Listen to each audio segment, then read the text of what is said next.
I think a man has a duty to his last name. I think we carry the last name. We have a duty to our last name. I am a Tate. I am my father's son.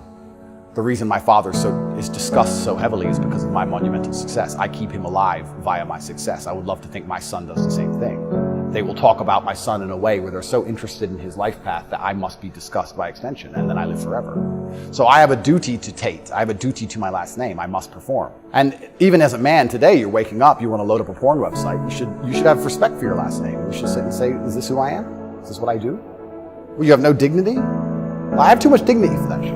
And a lot of these men have no dignity, no self-respect, and it's all an extension. It extends of why they're never going to be who they could be, and also what they do to cope with that. And yeah, porn is a coping mechanism. If you have a porn addiction or you have a problem with porn, you have a problem with yourself, because I guarantee if you were the kind of man you're supposed to be, you would have no time for that, and you wouldn't need it. I can confirm that's absolutely and utterly the case. Yeah. So the fact you even need porn shows there's a problem with you as a man, because if you were the kind of man you could be, and I genuinely believe that any man can become anything, then you'd have unlimited sexual options and you would have no interest in that. I think that if you are black, white, Asian, I think if you stand up, self-respect, work hard, try your best, turn up on time, firm handshake, don't make excuses for anything, don't look for an easy way out, no matter what your skin color is, in America or England or any other Western nation, I think you can be extremely successful. I don't think anything's stopping you. I was raised on welfare in Marsh Farm, which is the worst area of the worst town, Luton, with the highest crime rate. I went to a school with a 4% pass rate, single mother household effectively. So I started at the absolute lowest echelon of life, and I would like to consider myself somewhere near the top now. I've been through absolutely every stage. So when I say to men, you can become anything you want, and my answer to you is masculine excellence, there's no other answer. I can't tell you how to rig the game and cheat the game.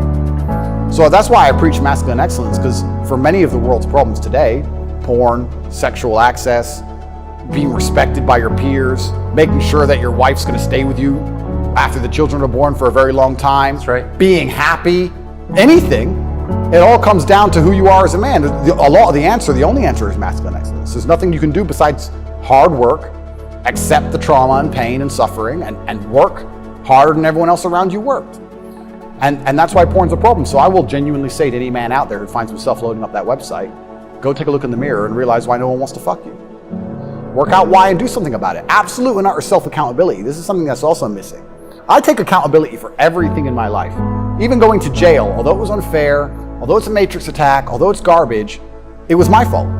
I sat there and go, what did I do wrong? How can I learn from this? Where is my part to play in this? What did I do? Because my actions are what I have the most control over. I have self-accountability for everything.